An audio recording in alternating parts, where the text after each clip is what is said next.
சிறுகதை அமைப்பு. சிறுகதையில் இடம்பெறும் கருப்பொருளின் புலப்பாடு, கதை மாந்தர் வளர்ச்சி, பண்பு வெளிப்பாடு என்ற அனைத்தையும் உள்ளடக்கிய வடிவம் அமைப்பு எனப்படும். ஸ்ட்ரக்சர் என்று சொல்லுவார்கள். கதை பின்னலின் முழு நிலை அமைப்பை கதையாக மாற்றுகின்றது. மேலும் கதையின் உள்ளீட்டை உணர்வதற்கு துணையாக அமைவது கதை அமைப்புதான்.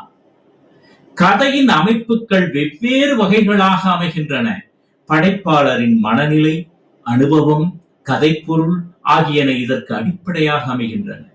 கதை எழுதுகின்ற வாழ்க்கை முறை, மண்ணின் மதிப்பு, பின்னணி ஆகியவைகளை ஒட்டியும் அமைப்பின் வகைகள் மாறுபடுகின்றன.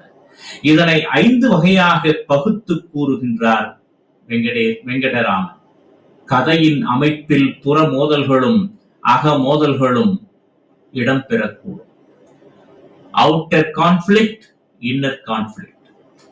ஒரு சிக்கலை அடிப்படையாக வைத்து ஒரு கருத்தை வெளியிட விரும்பும் படைப்பாளர் சிக்கலின் தோற்றம், வளர்ச்சி, உச்சநிலை, விறுவிறுப்பு, முடிவு ஆகிய நிலைகளில் கதை பொருளை அமைத்து காட்டுதல். இது ஒரு வகை. இன்னொரு வகை, கதையின் வரும் சிக்கல் அல்லது கதை மாந்தரின் பண்பு அல்லது ஒரு செயல் ஆகியவற்றை வெளியிட விரும்பும் படைப்பாளரின் முதல், இடை, கடை என மூவகைகளில் பாகுபாடு செய்து கதை பொருளை அமைப்பார்கள். ஒரு சிக்கல் கதையில் வெளியிடப்படுமாயின் அந்த சிக்கலை முதற் பகுதியிலும், அது தோன்றுவதற்கான காரணத்தை இடைப்பகுதியிலும், அந்த சிக்கலுக்கு உண்டான தீர்வை இறுதி பகுதியிலும் அமைத்து கூறுவார்கள். கதை மாந்தரை அறிமுகம் செய்வது முதற் பகுதியிலும், அவருடைய உணர்வு வெளிப்பாடு அல்லது பாதித்த சிக்கல் என்பவற்றை இடைப்பகுதியிலும், சிக்கலை அவர் எதிர்கொண்ட தன்மையையும் அதனின்று பெற்ற விடுதலையால் புலனாகும் அவர் பண்பு நலனையும் இறுதி பகுதியில் வெளியிடும் அமைப்பு சிறுகதை அமைப்பு. முன்பின் தெரியாத சூழலுக்குள் ஒரு மனிதன் நுழைவது, அந்த சூழலில் தம்மால் இருக்க முடியாது என்பதை அவர் உணர்வது, அதனின்று அவர் வெளியேறுவது என்ற 3 நிலை பகுப்புடையதாக உருவாகும் கதைகள் 3ஆம் வகையினதாக அமையும். சிக்கலின் தோற்றம், வளர்ச்சி, உச்சநிலை, விறுவிறுப்பு, முடிவு என்னும் 5 வகை நிலைகளையும் இவற்றில் இல்லை. ஒரு கருத்தை விளக்குவதற்கு மாறுபட்ட மற்றொரு கருத்தையும் படைத்து, இரண்டின் முரண்பாட்டால் ஆசிரியர் தாம் கூற எண்ணியதை வெளியிடும் இயல்பினை அமைப்பு 4ஆம் வகை அமைப்பு பெற்றுவிடுகின்றது. சிறுகதையில் கதை மாந்தரின் ஏதேனும் ஓர் உணர்வு, சுழிப்பு, ஒரு மனநிலை, ஒரு மனச்சலனம் என்பதை வெளியிட எண்ணிய படைப்பாளர் எந்த ஒரு வரையறைக்கும் கட்டுப்படாமல் மனத்தின் நினைவலைகள் வட்டமிடுவதை அப்படியே ஒரு வடிவினுள் கொண்டு விடும் தன்மையை இந்த வகை அமைப்பு விளக்கும். இதனை நனவோடை உத்தி என்னும் வகையின் உள்ளே திறனாய்வாளர்கள் அடக்குவார்கள். இப்படி சிறுகதை 5 வகையான அமைப்புகளுள் உடையது என்று வெங்கடராமன் கூறுகின்றார். சிறுகதையின் முழுமையும் ஒருமையும். சிறுகதை ஒரு நிகழ்ச்சியின் நடுவிலே தொடங்கிய இடத்திலேயே முடிந்து விடுகின்ற நிலையிலும் ஒரு சிறந்த சிறுகதைகள் அமைந்துள்ளன என்றாலும், எடுப்பான ஒரு தொடக்கம், மிடுக்கான ஓட்டம், மனதில் நிற்கும் முடிவு ஆகியவை ஒரு நல்ல சிறுகதைக்கு எப்போதும் அங்கங்களாகி விளங்கி வந்திருக்கின்றன என்று சொல்லலாம்.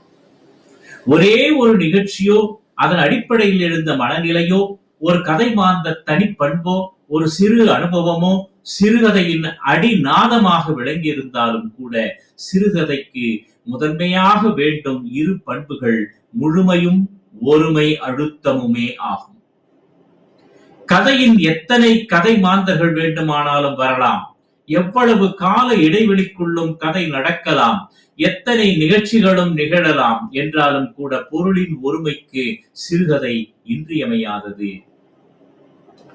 ஒருமையை சிதைக்குமாறு ஒரே ஒரு சொல் சிறுகதையில் விழுந்து விட்டாலும் கூட அது அந்த சிறுகதையின் உருவத்தையே சிதைத்துவிடும். சிறுகதையில் ஒரு புள்ளிக்குத்தான் இடம் உண்டு. அந்த புள்ளியை சுற்றி கதையையோ நிகழ்ச்சியையோ பின்னலாமே தவிர அடுத்த புள்ளி விழுந்து விடக்கூடாது. அதனால்தான் சிறுகதையில் சொற்கள், நிகழ்ச்சிகள் ஆகியவற்றில் சிக்கனம் வற்புறுத்தப்படுகிறது.